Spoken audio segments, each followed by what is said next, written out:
Un quoi? Un bébé seul. Vous avez retrouvé votre fille? Est-ce qu'il vous a frappé, madame? Là, c'est une mission appel 17, caractère d'urgence quand même. J'envoie quelqu'un, monsieur. Hein. D'accord, vous restez sur place. Hein. Jetez votre cigarette. Eh, Non, non, pas là, pas sur le truc. Qui était en train de tenir un enfant, certainement qui sortait de l'école, vu l'horaire. Et en fait, ils l'ont mis dans le coffre d'une voiture. Ça m'a intrigué, donc je préfère prévenir. Théâtre. Oui, position exacte, on est sur Gambetta pour les collègues de l'interpellateur. Mais pourquoi vous le mettez même là? Allez-y. Ah, monsieur. Vous faites quoi, là? Non, stop. Regardez ce qui vous marque, là. Regardez. Souffle insuffisant. Vous avez subi un cambriolage, en fait. Je vous préviens, tout a été retourné chez vous, hein, madame. police secours, j'écoute.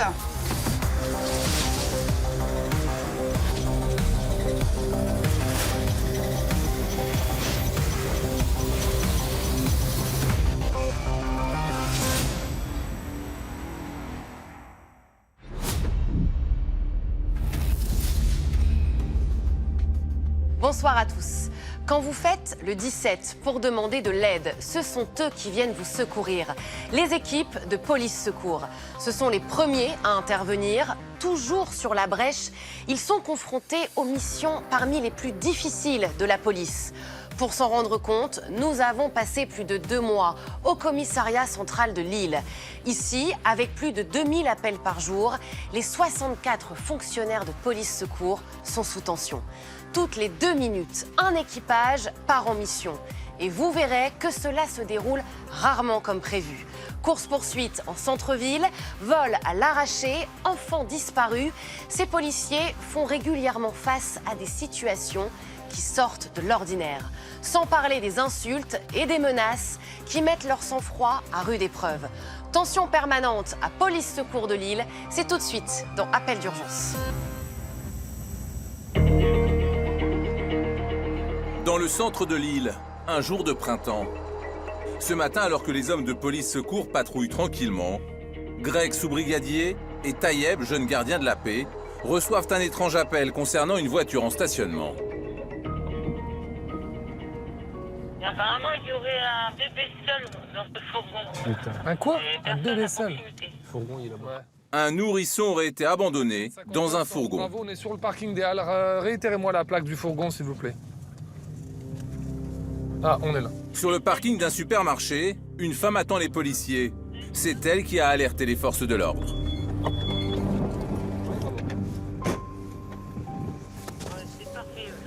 J'ai vu Le maxi, Cozy, lance, ouais. J'ai été regardée Ouais. et puis j'ai... Madame, on va prendre votre identité. Oui, il n'y a pas de problème. Et en repartant, je vois qu'il est toujours là, c'est pas normal. Voilà, un bébé seul dans un véhicule. Attendez, c'est bon. Tayeb vérifie si l'enfant est encore en vie et peut respirer tout à fait normalement dans cette voiture hermétiquement close. Franchement, de l'inconscience totale. Inconscience. Il doit avoir combien? 2 mois? 3 mois? Ouais, non, mais... Non, je veux pas... Je regarde s'il respire. L'enfant est vivant, apparemment en bonne santé. Grégory, sous-brigadier, se renseigne. 10 minutes, un quart d'heure au moins que vous avez signalé? Ok, d'accord. Ouais. Personne n'a vu les parents de l'enfant. L'affaire devient un véritable casse-tête, mais elle aurait pu être plus dramatique. Il y a des faits divers, hein, tous les étés, surtout les étés, on entend des enfants qui sont oubliés comme ça dans les voitures en plein soleil, les parents qui les oublient. Et puis, les enfants, ils se retrouvaient décédés. Cela fait maintenant plus d'1 heure que le nourrisson est à l'abandon. Et s'il faisait un malaise? Tayeb, père de famille, ne comprend pas. Et vous allez voir, hein, ils vont venir, ils vont nous trouver une bonne excuse. Vous allez voir. Ouais, c'est pris pour 59, hein, pour information. Nous, on est devant le véhicule, hein, on surveille, on essaye de voir s'il respire toujours à travers le carreau. Bon, pour l'instant, ça va.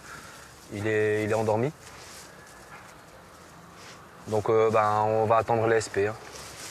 Les SP, autrement dit les sapeurs-pompiers, dont le camion vient à l'instant d'arriver. Salut les gars. Un bébé, dans le véhicule.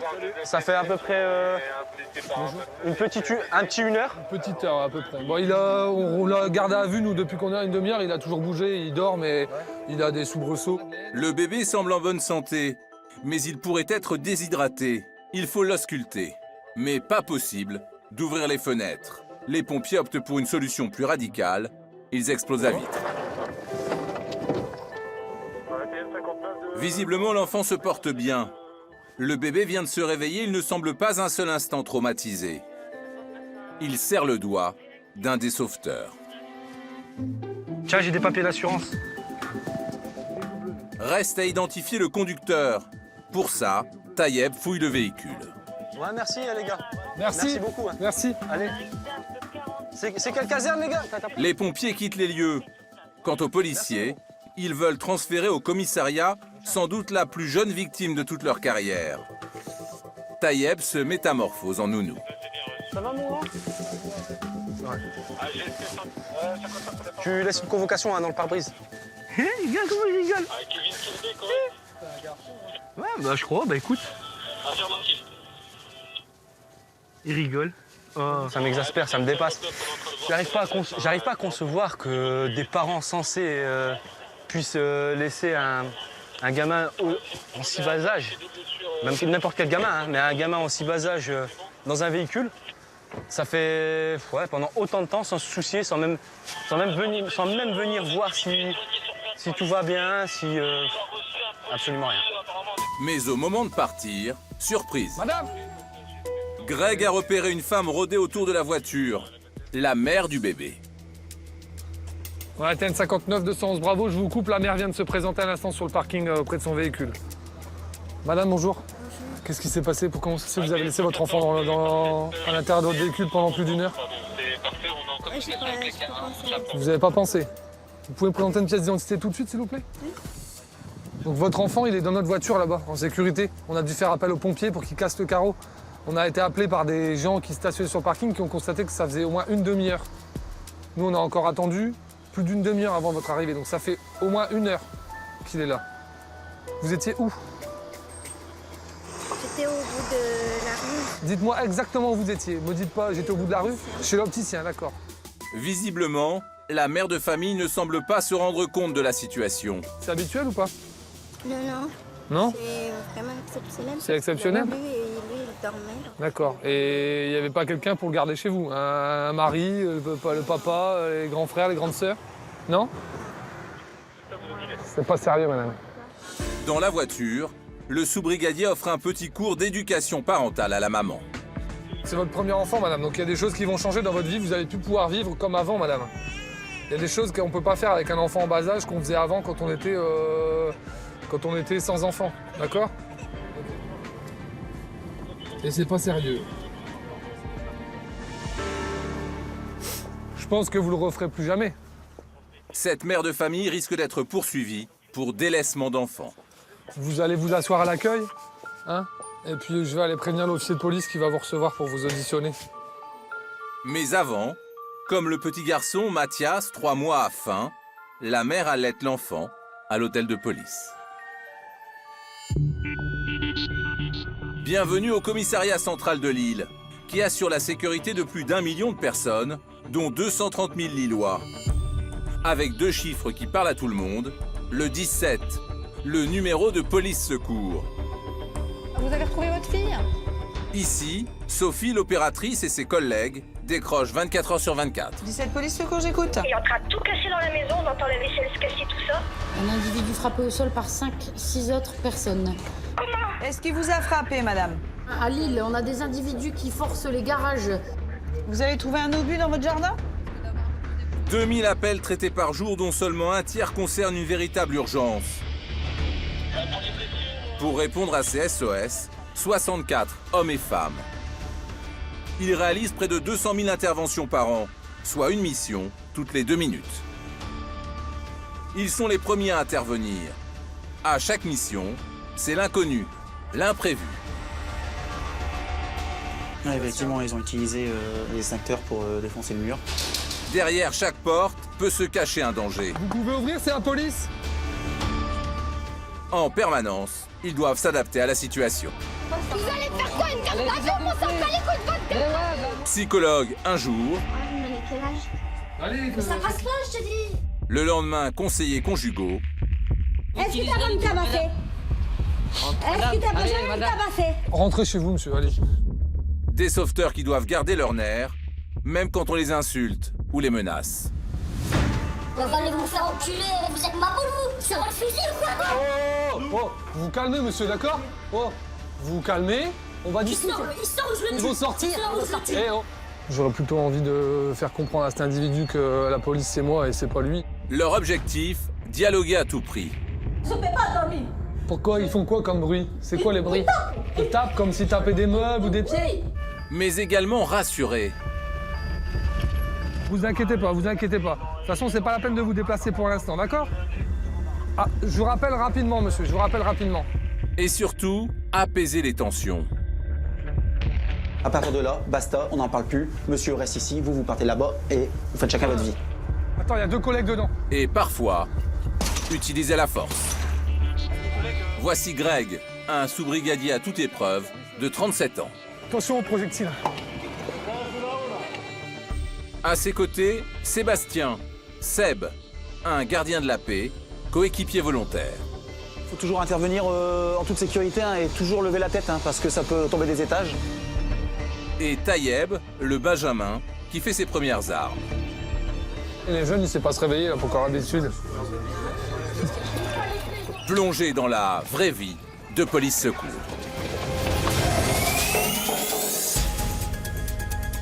Tout commence ici au SIC, le centre d'information et de commandement, le centre névralgique de police secours. Police secours, bonjour. À Lille, dès que vous composez le 17, une vingtaine d'opérateurs décrochent 7 jours sur 7. Et j'envoie quelqu'un, monsieur. Hein. D'accord, vous restez sur place. Hein. Sophie, 40 ans, s'occupe du secteur de Lille et de sa proche banlieue. En poste ici depuis 6 ans, elle traite une partie des 2000 appels quotidiens. Oui, bonjour madame, je serais pour avoir une dépanneuse. Une dépanneuse. Aujourd'hui au téléphone, c'est n'importe quoi. Police secours, j'écoute. C'est Bergel. Je vais chercher les colis chez vous. Vous êtes au 17 police secours, là, monsieur? Ouais, vous avez dû vous tromper, je pense. Quand les gens ne savent pas qui appeler ou appeler, ils appellent la police. Ils font le 17. C'est tellement facile. Il y a toujours quelqu'un qui va répondre. 17 police secours, j'écoute. Oui, bonjour mademoiselle. Bonjour. La police, c'est de la merde. D'accord. Bon, sur ce, monsieur, je vous laisse. D'accord, là, c'est une ligne d'urgence. Une ligne d'urgence où Sophie reçoit aussi des appels qui n'ont rien de drôle. Police secours, j'écoute. Oui, bonjour. Il y a un très très grave accident là, juste à l'entrée de Lille. Vous êtes sur le périphérique de Lille, c'est ça? Exactement. À mon avis, c'est SAMU, pompiers et puis... J'envoie une patrouille, monsieur. Oui, merci. Un accident de la circulation apparemment très grave, selon les premiers renseignements. Greg et Taïeb partent immédiatement sur place. Mais vu la gravité, ils exigent du renfort. Au vu de l'importance, je vais aller me porter assistance auprès de la 111 Bravo, c'est bien reçu. Le gardien de la paix se précipite. L'accident s'est produit en pleine heure de pointe. Le périphérique risque d'être totalement bloqué. Il y a beaucoup de véhicules qui circulent, donc pour limiter le suraccident ou voir s'il faut porter secours à des personnes blessées, autant aller assez vite sur place. Là, c'est une mission appel 17, caractère d'urgence quand même. Effectivement, à proximité de l'accident, les voitures sont obligées de ralentir. Ce sera l'une des premières tâches de police secours, rétablir la fluidité du trafic. Effectivement, ça commence à bouchonner. Des bouchons tellement importants que le véhicule de police secours emprunte la bande d'arrêt d'urgence. C'est quoi le bordel? Ça va? C'est grave ou pas? Tu veux que je fasse circuler ou pas? Non, on bloque tout? Regarde de l'autre côté, sur le trottoir. Ouais, j'ai vu. Ouais, putain, ouais, d'accord, ok. Fais une photo, Taïeb. Fais une photo. Ouais, TN59, priorité urgente de Sens, bravo. On a plutôt un homme décapité. On a la tête dans le caniveau à l'opposé de l'accident. Hein. Il me faut du monde. Et des autorités. Il y a un 2 roues là-bas en bas, non? C'est pas un 2 roues qui est par terre? C'est pas? Greg tente d'analyser la scène de cet accident atroce. A priori, la victime serait un motard. Là, on a la victime, la tête a été coupée, elle était là-bas. Ouais. Les pompiers viennent à l'instant de la remettre, elle est sous le drap blanc. T'as un deux roues qui est là-bas, tout en bas. Et le mec, là, il est décapité. C'est le conducteur du deux roues, mais on n'en sait pas plus. Une très grosse cylindrée gît sur le bas-côté, à une centaine de mètres du corps. Est-ce qu'il était attiré par la vitesse, ou est-ce qu'il avait un rendez-vous, ou est-ce qu'il devait aller travailler? On ne sait pas encore à l'heure actuelle. Les hommes de police secours doivent gérer en même temps plusieurs priorités, comme par exemple la circulation, mais aussi évacuer les badauds comme ces deux hommes qui sont venus voir l'accident à 2 pas de chez eux. Faut pas rester, parce que la curiosité, je veux bien, c'est humain, mais voilà, vous pouvez pas rester là. C'est dangereux. Voilà, même pour vous. Voilà. Donc je vous conseille de repartir tranquillement chez vous. Vous habitez derrière? Voilà. Ah bah alors repartez chez vous tranquillement, en toute sécurité, parce que là, voilà, hein, c'est quand même un lieu. Je sais bien, monsieur, je le sais. Voilà. Mais je peux pas vous laisser sur place. D'accord? Reste la deuxième mission, capitale elle aussi. Qui a été témoin? Vous? Définir les circonstances exactes de l'accident pour vérifier si le motard a été victime d'une collision. Ça s'est passé comment en fait réellement? C'est un scooter Non, c'est une moto. Une moto? Il a pris la descente très vite, je pense qu'il devait être double de notre... Sur la voie de gauche? Il a doublé tout le monde en fait, on l'a vu arriver, il a doublé vraiment par la gauche. Ouais. Et du coup je pense qu'il a voulu peut-être prendre la sortie. Ah, derrière la dernière minute? Il a fait un gros dérapage, le dérapage à cette allure-là c'était impossible. Ouais. Donc en fait il a fait l'accident tout seul quoi? Ouais, je pense qu'il a Il n'y a pas d'autre voiture en cause? Exactement. Greg de Sèvres. Ouais, transmets. Voilà, je te confirme, j'ai des témoins avec moi. Donc d'après les premiers éléments et d'après les dires des témoins, hein, donc effectivement c'est une moto qui roulait à vive allure sur la voie de gauche et à la dernière minute il a voulu bifurquer sur la voie de droite pour récupérer la sortie. Et de là bon il a pas maîtrisé sa moto et l'accident voilà, a eu lieu. Il n'y a aucun autre véhicule en cause. Hein. Tu la vois la marque? Ça part là, ouais, là, celle-là. Ici là. Là, ça rip là. Ça fait ça là. Greg, lui, veut comprendre pourquoi et comment le choc a été fatal au motard. Il suit la trajectoire de la moto. Ça fait ça là. Il tape là, c'est là on voit la déformation du rail. Là, on voit le rail qui est déformé par le choc. Pour les motards, ça fait guillotine. Les glissières de sécurité tranchantes comme des rasoirs qui tuent ou amputent des motards. Depuis des années, les associations dénoncent régulièrement ce danger. Sans perdre une seconde, l'équipage de Greg mène l'enquête aussi sur l'identité inconnue de la victime. Ouais, après ça, T'as un nom ou pas, Tayeb? T'as un nom ou pas? Tayeb a relevé le numéro d'immatriculation. Ouais, on va le faire parce que les médecins ils vont nous faire. Ouais, TN 59 de 111 Bravo. Je peux vous donner la plaque pour l'identité de la victime? En attendant, les policiers fouillent les poches de la victime. Et il y a beaucoup d'espèces. Oh putain. Tu vois, il y a énormément d'argent. Mais également le portable du motard anonyme. Le mystère s'épaissit. D'où provient tout cet argent liquide? On a une grosse somme en liquide dans ses poches que j'ai récupérée. Mais pour l'instant, on n'a pas d'identité. Hein. Les policiers sont tellement impressionnés par leur découverte qu'ils se mettent à compter les billets. Au total, il y a près de 3000 €. 33, 34, 35. Tayeb fait un signe à son chef. Le portable de l'inconnu s'est mis tout à coup à sonner. Les policiers espèrent avoir enfin une identité. Et le propriétaire de la moto, il s'appelle comment? Immédiatement, l'affaire s'engage mal. Non, madame, écoutez, on a impérativement besoin que vous nous disiez la vérité. On aurait besoin que vous nous donniez des informations. C'est pas une blague, c'est le commissariat central de Lille. Donc... Il dit qu'il a eu un accident. Non, mais il ne peut pas vous parler. S'il vous plaît, madame, écoutez-moi, c'est très important. Est-ce que vous pouvez me communiquer ces informations, c'est-à-dire un numéro de téléphone d'une conjointe ou son identité, s'il vous plaît, madame? Apparemment, l'interlocutrice n'a pas confiance. Madame, bon, écoutez... Toi, elle croit que c'est une blague. Alors, pour savoir qui était vraiment le conducteur du deux roues qui vient de mourir, Greg va user d'un petit stratagème, avec la femme toujours en ligne. Oui, bonjour madame, c'est les pompiers. Je suis l'officier des pompiers, j'interviens pour un accident là sur le périphérique avec une moto. Vous êtes qui madame par rapport au conducteur de la BMW madame? Vous êtes une amie, d'accord.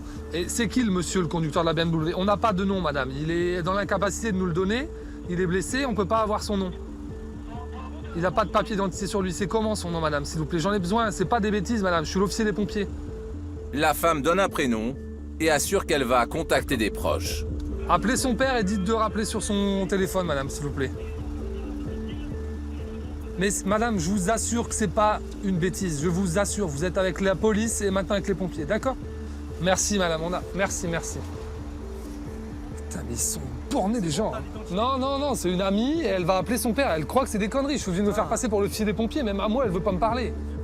Quelques minutes plus tard, nouvel appel. Allô? Bonjour monsieur, c'est la police monsieur. C'est la police. J'interviens sur un accident sur le périphérique avec le conducteur d'une moto, monsieur, dont on n'a pas le nom. Il ne peut pas nous communiquer son nom. C'est votre fils?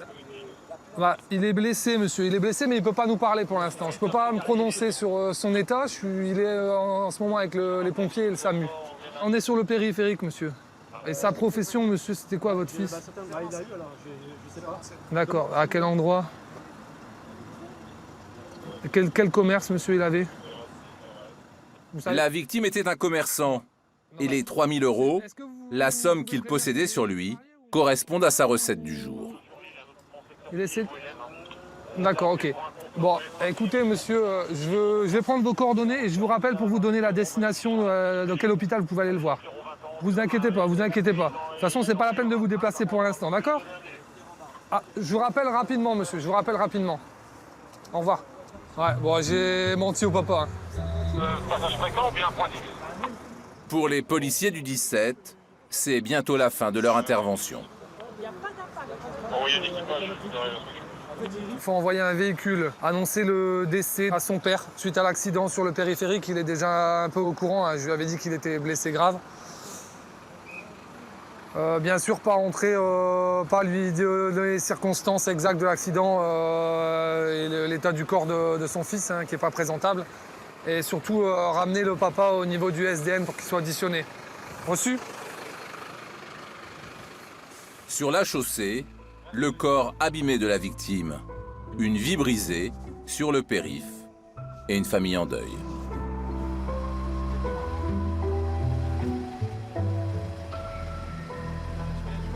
Quelquefois, ça reste pendant plusieurs jours. Hein. Je ne vais pas dire que j'en rêve, mais voilà, ça me traverse l'esprit. Et quand je vois des... Je dis, ça peut être un membre de ma famille, ça peut être quelqu'un de mon entourage. Voilà, on se dit toujours, voilà, la vie tient qu'à un fil, quoi. La circulation est rétablie. Le père de la victime a été officiellement informé du décès de son fils par des policiers qui se sont déplacés pour le prévenir. Seb, Greg et Tayeb doivent désormais vivre avec ces images. Le lendemain, à la prise de service, l'accident est encore dans toutes les mémoires. Les visages sont fermés. Les policiers ne parlent que de cela. Avec toute la brigade, quoi. Et on échange, ça nous permet aussi d'évacuer, ça fait du bien. Greg doit tenter d'oublier cet épisode traumatisant. Il tient surtout à expliquer pourquoi sur place, il a caché la vérité aux proches de la victime. J'ai menti au père de la victime parce que je ne pouvais pas décemment lui annoncer le décès de son fils par téléphone. S'il est tout seul, imaginez, il fait un malaise suite à ce choc. Non, il faut s'assurer qu'il y ait quelqu'un en sa présence, si possible quelqu'un un proche qui puisse le soutenir. Donc je lui ai menti volontairement. Voilà, j'espère qu'il ne m'en voudra pas. Quelques jours plus tard, dans le centre de Lille, Greg et Seb sillonnent les rues en patrouille. Ici, les beaux immeubles bourgeois du centre-ville ne doivent pas cacher une triste réalité. 20% de la population est au chômage. Un quart des habitants vit dans des conditions précaires. Des laissés pour compte qui parfois déraillent complètement, nécessitant l'intervention de la police. Oui, police secours. Oui, bonjour madame, ça va sauter, là, je vais allumer le feu. Vous me donnez votre adresse? Je sais pas, je m'en fous. Hôtel Continental. Vous m'envoyez du monde ou quoi? Oui, je vous envoie quelqu'un. Et avant de venir, vos collègues, ils ne peuvent pas passer par un bureau de tabac m'acheter des camels? Ah, puis quoi? Intervenir sur des coups de folie fait partie du quotidien des hommes de police secours. Ouais, c'est reçu pour l'hôtel Continental, chambre 32. On va aller vérifier la santé mentale de cette dame et pourquoi elle veut mettre le feu à la chambre. La femme est arrivée la veille au soir dans cet hôtel. Bonjour monsieur, la police, le commissariat central de Lille. Grégory et Sébastien espèrent que l'agent d'accueil pourra les renseigner sur cette personne déséquilibrée. Elle est toute seule dans la chambre? Elle est rentrée toute seule. Elle a quel âge à peu près? Je dis plus de 40 ans. D'accord. Elle est pas nette? Ouais, ça se voit. Ouais, dans son langage. C'est quel étage, monsieur? 3e. Le réceptionniste les accompagne jusqu'à la chambre. C'est la police nationale, madame, la police de Lille.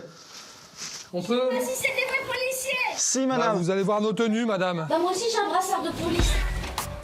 En pleine crise de paranoïa, la femme refuse absolument d'ouvrir. Les policiers utilisent un double des clés. À chaque fois, ça servi comme ça!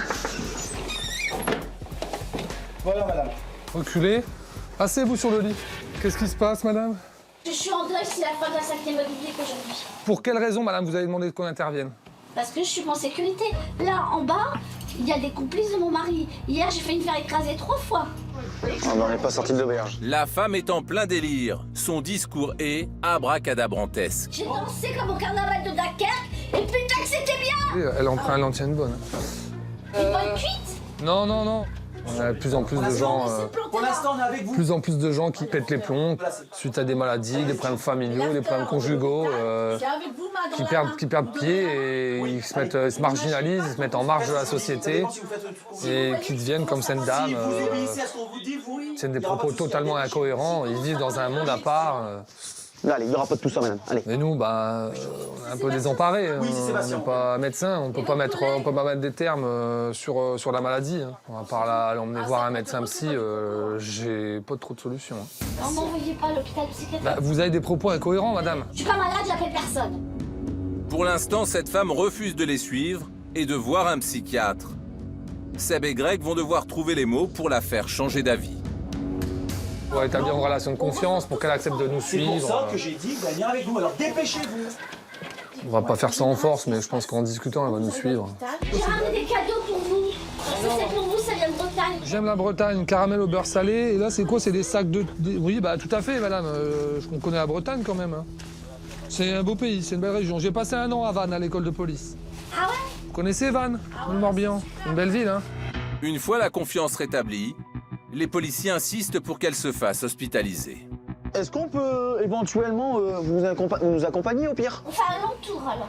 Oh non, on rallonge. Pour ça, il faut on fait un tour à la citadelle, et on s'arrête à la gendarmerie de Villeneuve. On n'est pas l'office de tourisme, madame. Ah oui, je vous paye. Il y a rien de J'ai beau, 50 hein. €, je vous les donne. On embarque? En contrepartie d'une balade en voiture, la femme accepte de suivre les policiers. Mais Seb et Greg se retrouvent face à un petit souci vestimentaire qui nécessite beaucoup de diplomatie. Vous pouvez pas mettre un pantalon, madame, parce que... Non, parce que hier, je me suis pissée dessus. La dame est en petite culotte. Impossible de la faire sortir dans cette tenue. Non, regardez si mon pantalon noir, il est sec. Faites voir si c'est sec. Ouais, c'est sec. Autrement, on va... Oh, il pue, hein. Il n'y a pas du parfum quelque part. Les palabres avec la femme qui a perdu la tête durent une demi-heure. Puis les policiers font les gros yeux. Allez, stop, stop. Non, non, Stop. Vous êtes un enfant vous êtes. un enfant, moi. Oui. Oh là là là là là. C'est peut-être pas possible, vous, hein. La dame joue les enfants casse-pieds. Sébastien endosse son costume de père fouettard. On va pas faire que ça attendre, d'accord? Vous allez vous Allez, habiller madame. comme on vous dit. Parce qu'il commence à en avoir ras-le-bol. Mon collègue, il perd patience, là. Il n'y a pas beaucoup dormi. Vous dormez non plus. Alors, soyez indulgente. Vous allez me faire pleurer. Moi aussi, vous allez me faire pleurer si vous continuez comme ça. On vous demande de mettre un pantalon, madame, c'est pas compliqué. Alors vous le faites. On veut bien être gentil, mais au moins il y a des limites. C'est clair ou c'est pas clair? J'ai pas compris. Ouais. Oui, quoi? Oui, monsieur. Ok. On est obligé d'élever la voix, sévir, être ferme et courtois. Et bon, on voit qu'il y a un changement de comportement lorsqu'on est ferme de Courtois. C'est qui tout double? Là, apparemment, ça a l'air de passer. La femme finit enfin par s'habiller. Vous connaissez l'émission Pascal le grand frère? Oh, j'ai déjà vu. Bah nous c'est Grégory, Sébastien, les grands frères, c'est pareil. du Nord. Est-ce que vous pensez que j'attache mes cheveux? Non, vous êtes bien alors, magnifique, croyez à Cannes avec vos lunettes. Il faut quand même que je sois présentable. Ah, là, vous êtes belle. Dépêchez-vous sinon je vais crier. Il va recrier, quand il crie j'ai peur moi. Dépêchez-vous, quand je crie. Le petit kit, vous l'avez? On l'a. 2. Dépêchez-vous. Et vous allez à Vinogras si vous voulez marcher. Chaque chose dans son temps. La mission de Greg et Seb n'est pas encore terminée. Ils doivent maintenant l'escorter jusqu'aux urgences psychiatriques. Allez, c'est bon là. Eh, mon enfant du temps, il monte tout seul. On y va Seb. Arrivée au CHU, la femme réalise enfin qu'elle va être bel et bien internée en psychiatrie. C'est ma dernière cigarette, la cigarette du condamné à mort. Même en prison, ils peuvent fumer. Jetez votre cigarette. Elle est pas fumée. Non, non, pas là, pas sur le truc. Mais putain, c'est du matériel de l'hôpital. Oh merde. Oh là là là là, t'abuses, hein. Attends, je vais nettoyer. Jusqu'au bout, les policiers restent auprès d'elle et sont aux petits soins pour cette personne en grande détresse psychologique. Regardez, il est là votre fraisier. Greg et Seb, après avoir joué les grands frères et les psychologues, peuvent repartir. Leur mission est accomplie.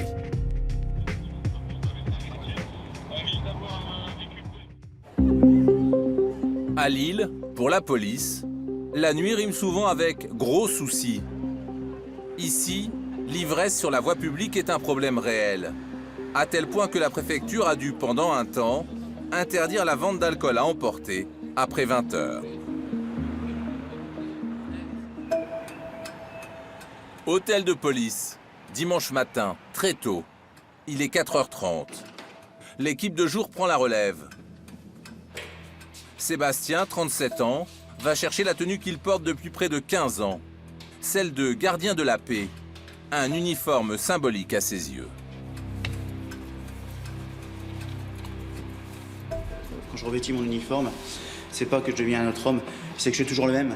Sauf que effectivement, les soucis, on va dire personnels, les soucis familiaux et autres, on les laisse de côté puisque on doit justement écouter la population qui eux aussi, certains ont des soucis. Donc nous, on doit faire abstraction de notre vie personnelle pour pouvoir réagir au mieux à la détresse des personnes qui font appel à nos services. Réagir au mieux à la détresse de la population. L'objectif est ambitieux. Sébastien y croit dur comme fer. Pourtant, parfois, malgré tous leurs efforts, les policiers ne sont pas franchement épaulés par les citoyens, même par ceux qui les appellent au secours. On est dimanche matin, donc à Lille, il y a beaucoup de bars. Donc en général, les bars ferment tôt le matin, entre guillemets, et puis on a souvent des personnes qui errent sur la voie publique. Elles sont alcoolisées, parce qu'elles ont fait la fête, ou alors elles sont dans l'euphorie. Donc on est assez vigilant sur, en général, le dimanche matin sur le secteur du centre. Secteur du centre de Lille. Ce matin-là, à l'aube, l'équipage de Sébastien a été appelé pour des pickpockets dans une boîte de nuit. La voleuse présumée a été arrêtée par le patron de l'établissement. On a un souci avec cette demoiselle-là qui était venue avec les deux personnes qui sont là-bas. Elle On l'a vu sortir des toilettes avec des manteaux qui sont restés à l'intérieur des toilettes en fait. Et derrière, quand on les a rattrapés dehors, elle a acheté 3 portefeuilles sous la voiture. Non mais dites-lui s'il vous plaît qu'il arrête de... Greg, le coéquipier de Seb, mène l'enquête. Ouais, c'est ouvert. Alors, qu'est-ce qui s'est passé? La jeune femme, elle, a une toute autre version. Elle prétend avoir été droguée alors qu'elle était attablée dans la boîte de nuit avec des amis. On m'a servi un verre. Et d'un coup, je leur ai dit que je me sentais pas bien. Et après, on m'a dit t'as jeté des portefeuilles, t'as volé. Greg, t'as la gonzesse aussi qui était complice. Ouais, bah tu peux la chercher, ça va Greg. Je vais rester avec elle. Et qu'est-ce que vous me disiez après? Ils vous ont servi un verre et puis? Madame, bonjour, police. Visiblement, La présumée complice déteste la police. Non, vous allez rester là, madame. Elle tente de filer à l'anglaise, mais pas question pour les collègues de Sébastien de la laisser s'enfuir. Voilà. Vous allez vous calmer déjà, d'accord? Mais moi, j'ai rien à voir. Vous avez rien à voir? C'est pas ce qu'on nous dit. C'est pas ce qu'on nous dit. Allez, tournez-vous. Tournez-vous. La jeune femme est maîtrisée et menottée au sol. Je sais, allez, levez-vous. Levez la jambe. Pourquoi vous nous mettez le menottes? Pourquoi tu nous mets? Ça, ta mère la pute. Fils de pute. Pendant ce temps, Greg veut interroger les victimes. Qu'est-ce qui s'est passé alors? Bah on doit porter plainte, il paraît, pour le vol du portefeuille. Dites-nous, vous avez laissé vos blousons à quel endroit? Dans la boîte de nuit, sur le siège. Ouais. Et donc? Bah donc le portefeuille a disparu avec le manteau. D'accord. Et c'est un ami qui l'a retrouvé sous une voiture mise par la demoiselle en route. Mets-la dans ta voiture, mets-la dans ta caisse. Fils de pute. Vas-y. Mais pourquoi vous nous mettez les menottes? Je pète un Seb, qu'est-ce que... Écartez-vous, monsieur. Qu'est-ce qui se passe avec elle? Monsieur. Ouais. Elle a été complice, elle surveillée. Ouais. Elle a pas voulu se laisser contrôler tout simplement. Okay. Bon, on va les ramener. Donc avec les récalcitrantes, on l'a menotté. Vous venez au commissariat central? Bah si. Ah ouais? Bah ouais. Flo, fais pas ça, je suis rentrée à la maison. Je comprends rien. Est-ce que ça sert vraiment ou pas? Bah oui. Ouais. Bah après, vous avez récupéré vos portefeuilles ou pas? Ouais, vous avez tout récupéré, ouais. Il manque des choses dedans ou pas? Non. Des victimes qui se moquent de déposer plainte parce qu'elles ont tout récupéré, argent et portefeuille. Le constat est dur pour Greg. Ils s'en foutent apparemment, donc ils ont récupéré leur portefeuille, mais ils n'ont pas trop envie de venir déposer plainte, donc je vais voir ce que je vais faire. Mais pas le temps de s'apesantir. Une urgence vient d'arriver. Un peu plus loin, d'autres policiers seraient pris à partie. Seb, ils veulent pas déposer plainte et ça se bagarre dans le centre où on décolle, allez. Dans le centre-ville, apparemment, ils demandaient des véhicules en soutien parce que c'était tendu au niveau des autres discothèques, des bars. Donc je préfère me déplacer à aller les assister que m'occuper de ces gens qui finalement nous appellent et qui après veulent plus de nous. Ouais, c'est bien reçu, pour l'instant on se bravo, on se rapproche. Devant le théâtre.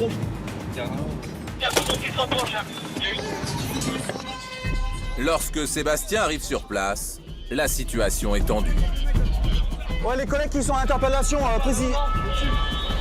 Théâtre. Le gardien de la paix tente de rejoindre ses collègues. Là-bas peut-être, non?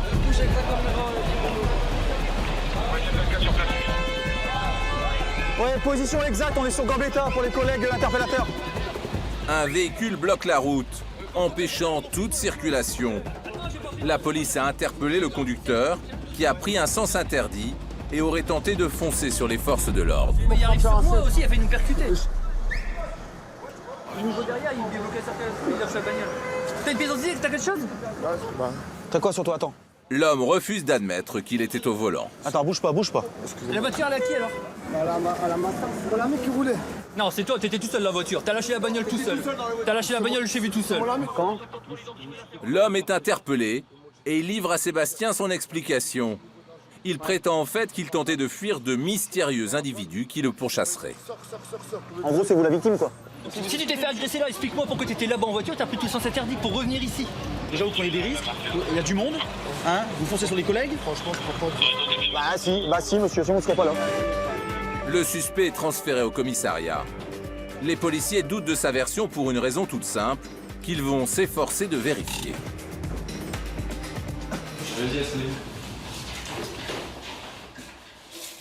Mettez l'embout, je vous laisse le prendre avec vos mains. Voilà, vous allez souffler lentement, continuellement, d'accord? Juste attendre que je vous dirai stop.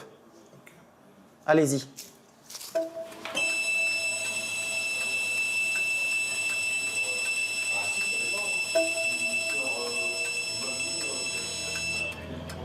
Alors, monsieur, la machine, dis pas de bêtises, elle marque souffle insuffisant.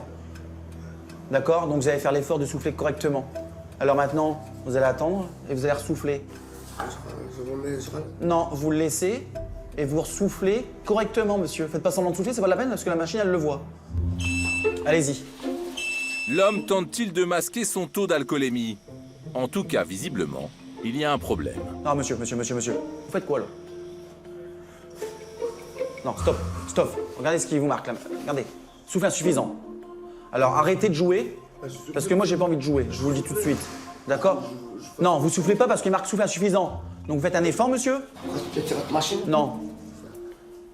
Je pense que c'est plutôt vous, monsieur, vous mettez de la mauvaise volonté. Toujours plutôt les gens. Bah oui, monsieur.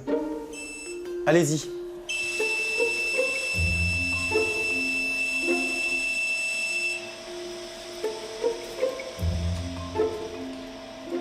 Attendez. Non, c'est bon. Voilà. Vous êtes à 0,68. 0,68 g par litre d'air expiré. C'est presque 3 fois plus que la limite autorisée. Alors, ce monsieur-là, pour l'instant, donc, mon collègue est parti aviser l'officier de police judiciaire par rapport aux faits qui lui sont reprochés. Hein, et en fonction de ça, l'officier de police judiciaire décidera ou pas son placement en garde à vue. Pour l'instant, vous êtes dans nos locaux, d'accord? Vous êtes interpellé parce que vous étiez à bord d'un véhicule, vous avez pris l'essence interdite et vous avez tenté de foncer sur les collègues. Il va rester chez nous, bien au chaud, en garde à vue. Jusqu'à déjà son complet dégrisement. S'il est prouvé que l'homme, ivre au volant, a délibérément foncé sur les policiers, il sera sanctionné plus sévèrement. Car s'attaquer à des forces de l'ordre est considéré comme une circonstance aggravante dans le code pénal. Au revoir. À Lille, les sorties arrosées nocturnes ne sont pas l'unique problème. Il existe un autre fléau auquel Police Secours doit faire face, les cambriolages. En 2015, il y en a eu 1500, soit 4 par jour.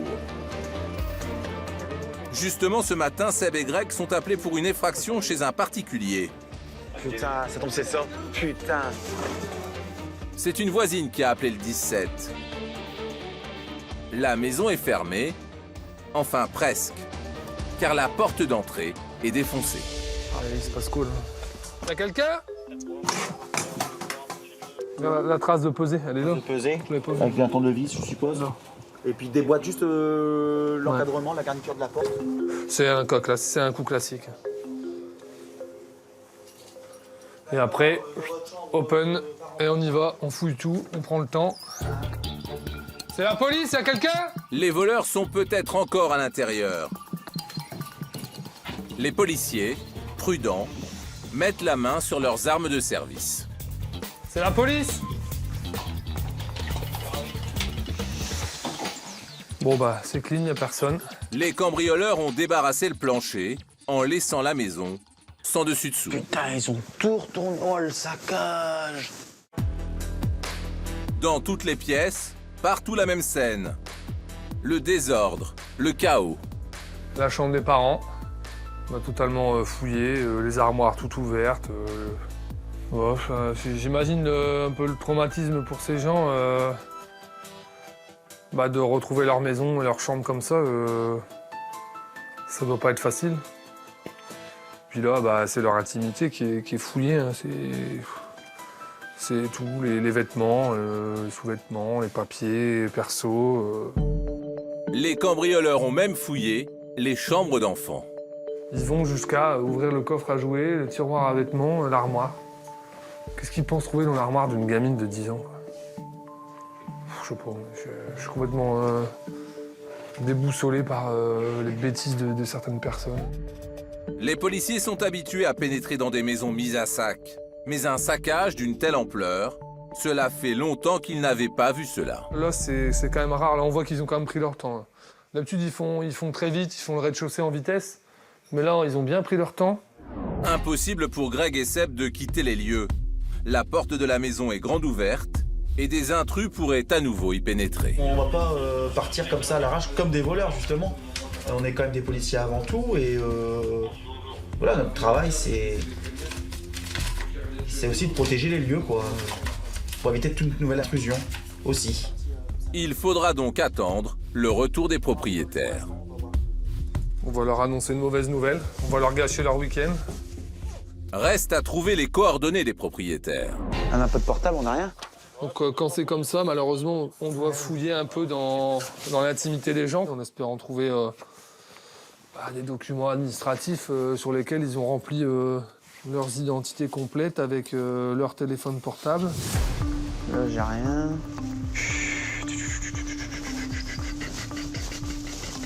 Où on pourrait trouver ça? Ah, ici, attends, j'ai plein de courriers. Attends, ici, on va peut-être trouver quelque chose. Oh, attends, j'ai quoi là? Ah, c'est bon, j'ai un 06. Seb compose ce numéro. Au bout du fil, l'un des fils des propriétaires. En fait, on est au domicile de vos parents, puisque en fait, on ne sait pas où ils sont. Ils ont été cambriolés. Comment? Ah, ils sont avec vous? Vous pouvez me le passer, s'il vous plaît? Je suis avec le fils au camping. Madame, bonjour. C'est la police nationale de Lille. Donc, je me permets de vous appeler parce que malheureusement, je suis chez vous. Vous avez subi un cambriolage, en fait. Bon, je vous préviens, tout a été retourné chez vous, hein, madame. Donc, ils ont fouillé les chambres des enfants aussi. Vous allez venir seul, ok? Ça marche. Allez, à tout à l'heure. 1 heure plus tard, la propriétaire arrive. Sébastien la briefe encore une fois sur l'état de sa maison pour éviter qu'elle ait un choc. Je vous invite à rentrer chez vous, madame. Un truc de fou, hein. Ensemble, ils vont faire les premières constatations. Vous voulez leur Il y dire? avait un ordinateur là-bas? Ils n'ont pas touché à la tablette. Non, elle est là, ouais. Ouais. Bon, après, soit, voilà, ils n'ont pas eu le temps, ils ont pris comme ça vite fait. Il y a les DS là, ils les ont emmenés. Je sais pas. Ah, ils ont volé des DS et puis. Elles les ont pas avec elles? Moi, je pars pour l'instant sur un PC portable et 2 consoles Nintendo DS. Vous, après, vous ferez un inventaire plus complet. La mission s'arrête là. Bon. Bah, bon courage, madame. La suite, ce sont d'autres policiers qui s'en chargeront. Maintenant, on passe le relais à nos collègues de l'identité judiciaire qui vont essayer de relever des traces et indices. Et puis à nos collègues de la cellule anti-cambriolage qui vont être saisis du dossier. Pendant qu'ils étaient en intervention, Sophie a reçu un appel très inquiétant. J'ai vu en fait des jeunes qui étaient en train de tenir un enfant certainement qui sortait de l'école vu l'horaire et en fait ils l'ont mis dans le coffre d'une voiture. Ça m'a intriguée donc je préfère le prévenir. Cela ressemble à un enlèvement d'enfant. Une vie est en jeu. Il y a urgence. Donc c'est sur le parking près de la poste. Hein. Pendant que sa collègue prévient les unités, De TN 59 à l'ensemble des effectifs dispo, rapprochez-vous de la commune de Vray. Sophie garde son interlocutrice en ligne pour tenter d'obtenir plus d'informations. Ils étaient combien, madame, dans la voiture? 2, 3 qui tenaient l'enfant, ils l'ont mis dans le coffre. Ils étaient 6 à 7 individus. Je vais appeler les gendarmes. Allô? Un kidnapping. Les opérateurs mobilisent tout le monde. Commune de Vray, dans le Douaisis. Les CRS et la police. On a en fait un enfant de 8-9 ans apparemment qui aurait été chargé dans le coffre d'un véhicule. CRS, gendarmes, police secours, opérateurs, chacun est en alerte. Est-ce que vous pouvez rester sur place, madame? S'il vous plaît, mes collègues vont arriver. Ils sont en route, là. Quand il s'agit de sauver la vie de quelqu'un, on déploie alors les grands moyens. Alors que les forces de l'ordre déboulent sur place, brusquement, c'est la douche froide. En fait, la requérante est retournée sur place. Ils ont eu contact apparemment avec les jeunes. Et il s'agissait d'un jeu. Un drôle de jeu quand même. Bah ouais, apparemment, un jeune qui vient d'avoir son permis, ils se sont amusés à charger un copain dans le coffre. Un drôle de jeu. Une fausse alerte donc. Mais parfois, ce ne sont pas les canulars qui accaparent police secours, mais la vie quotidienne et ses épreuves dramatiques. Des séparations, des ruptures qui se métamorphosent en drames familiaux. Pour les hommes du 17, c'est un nouveau challenge, celui de savoir écouter et apaiser. C'est précisément pour un différend conjugal que Greg et Seb ont été appelés. Par une femme qui se chamaille avec son compagnon. Elle réside dans cet immeuble. Le problème, c'est qu'elle a seulement donné son adresse. Et plus de 100 personnes habitent là. Non, bâtiment... Les policiers rappellent donc le central. Est-ce que vous avez un nom pour la rue de... On va prendre la température, voir ce qu'il en est. On va prendre contact et après on avisera. Madame, bonjour. Alors, qu'est-ce qui se passe, monsieur? Un échange verbal comme d'habitude. Un échange verbal. Quand ça en vient pas aux mains, c'est déjà un bon point. Attendez, laissez parler monsieur. Chacun sa version, d'accord? Si le couple se dispute régulièrement, c'est parce que monsieur souhaite que son ex-compagne et les 5 enfants qu'elle a eus avec un autre homme quittent son domicile. Mais madame refuse de partir. Et du coup, c'est la guerre. Je sais pas assumer des torts qui ne sont Après lui, c'est... Après lui... Non mais... Madame, stop. À chaque fois le même refrain. Madame appelle police secours. C'est la 10e fois que les policiers interviennent ici. Greg et Seb se transforment en conseillers conjugaux. Qu'est-ce que vous voulez, vous, à l'heure actuelle, là, maintenant, aujourd'hui? Je sais pas. Vous savez pas, vous êtes indécise, parce que vous avez peur de vous retrouver tout seul. Eh ouais. La femme loue un appartement depuis 2 mois. Mais comme elle n'a pas suffisamment d'argent, notamment pour acheter des lits pour ses 5 enfants, elle compte donc rester sur place. Les policiers tentent une médiation. Est-ce que vous pourriez pas lui prêter les lits tant qu'elle... Quand il a dit c'est pas ses gosses, il s'en... Alors si, je vais tout te donner. On n'a pas dit ça. Ça ira toujours pas. Non, de trouver un accord, monsieur. Monsieur, vous lui prêtez les lits qui sont là-bas où les filles elles dorment, où les enfants elles dorment. Je veux dire, à un moment donné, il faut savoir aussi mettre du sien, quoi. Vous, madame, vous prenez le logement que vous avez à votre nom, d'accord? Monsieur, vous êtes d'accord pour les lits, pour ses enfants? Oui. Voilà, à partir de là, basta, on n'en parle plus. Monsieur reste ici, vous partez là-bas et vous faites chacun votre vie. Et on n'en parle plus. Madame, on vit pas avec... Et comme ça, les enfants sont préservés. Attends, si on Non n'aime plus. Bon, pour ce soir, essayez de faire en sorte que ça se passe bien, d'accord? Allez, au revoir, à bientôt. Greg et Seb le devinent. Ce ne sera pas leur intervention qui permettra de résoudre la crise dans ce différend conjugal. Je suis persuadé qu'on réinterviendra, nous, nos collègues, parce que, comme il le dit lui, ça fait 10 fois qu'on vient. Nous, c'est la première fois qu'on y va, mais visiblement, c'est pas la première fois que nos collègues y vont, donc on y retournera. Ils seront encore ensemble, ils se seront encore disputés. Reste que le climat s'est apaisé après leur visite. Ce n'est pas toujours le cas. Derrière une mission classique, les policiers sont souvent confrontés à la haine des flics. Voilà, une mission appel 17 pour une vingtaine d'individus sur les toits, apparemment. Aujourd'hui, c'est une curieuse mission imposée à Tayeb et Sébastien. Aller déloger des squatteurs sur une terrasse. Dans 200 mètres, Attends, stop. à droite sur rue Faubourg de Roubaix. Madame, bonjour. J'habite là dans la rue numéro 78. Il y a plein de squatteurs qui tournent sur notre terrasse. On y accède Ah pas. bah, on y va, justement. Et bah là, il y en a encore en bas qui attendent pour monter avec des packs de pierre. Et ils sont combien environ? En haut, ils sont une vingtaine. Bah, si vous voulez, je peux faire le tour avec vous et je vous ouvre avec mon badge. On vous suit. A priori, il y a encore du monde sur les toits. Comme convenu, la locataire prête son badge et ses clés aux 2 policiers. Ouais, là, on va passer par là. Peut-être qu'ils peuvent descendre par là-bas aussi. Oui, ils peuvent prendre l'ascenseur. On va laisser ouvrir, ça. Vous faites une petite soirée? Bonjour. Vous n'avez pas le droit. Voilà, on descend d'accéder sur les toits, tout simplement. C'est interdit, c'est un immeuble. Ouais, ça pour vous. Je le sais, monsieur, mais vous n'avez pas le droit. C'est tout. Vous allez reprendre vos boissons, tout ça, tout ce que vous avez avec vous. D'accord? Ouais, vous faites la fête, tout ça. Mais il ne faut pas aller n'importe où. Vous n'avez pas le droit. Vers le bac, on a rien fait. Je ne dis pas que, monsieur, vous avez fait mal. Ce que je veux dire, c'est que vous n'avez pas le droit. On voulait juste prendre l'apéro. Vous n'avez pas le droit d'aller là, sur les immeubles. D'accord? 59 de la 111 Delta, donc une vingtaine d'individus. Donc on a réussi à temporiser l'ambiance qui règne sur place. Bon, absence, il n'y a pas de chien du tout. Par contre, les individus vont partir tranquillement de l'immeuble. On s'assure qu'ils débarrassent tout, il n'y a pas de souci pour nous.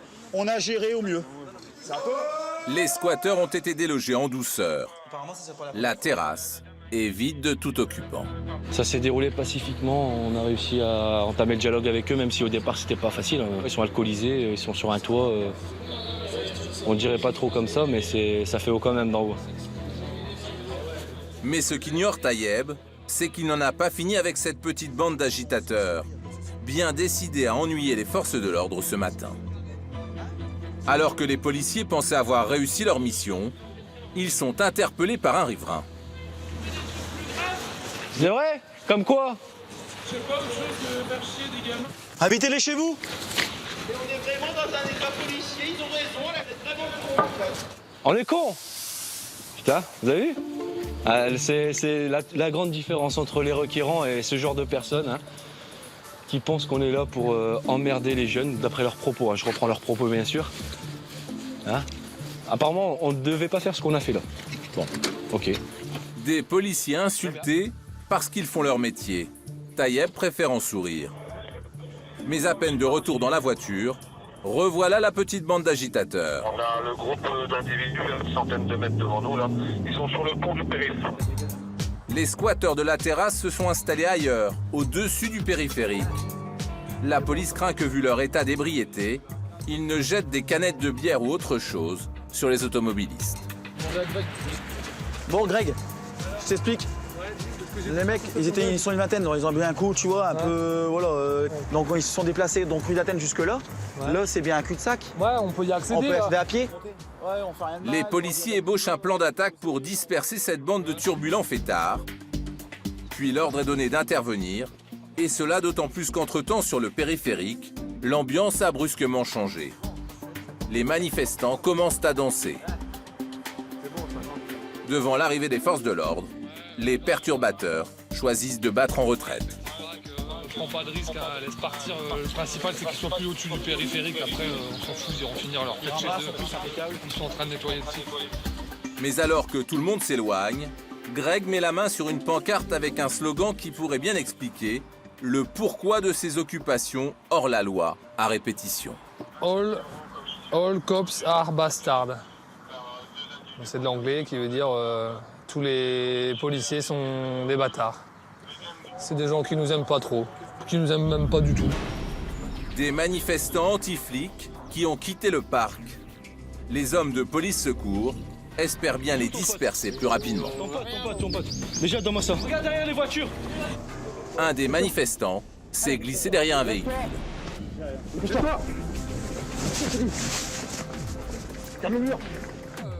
Quant au second, Taïeb le reconnaît immédiatement. Monsieur, souvenez-moi, c'est moi qui suis venu sur le toit. Vous pouvez enlever votre sac à dos, monsieur. Vous vous souvenez, on a bien discuté. Ah oui. On s'était mis d'accord.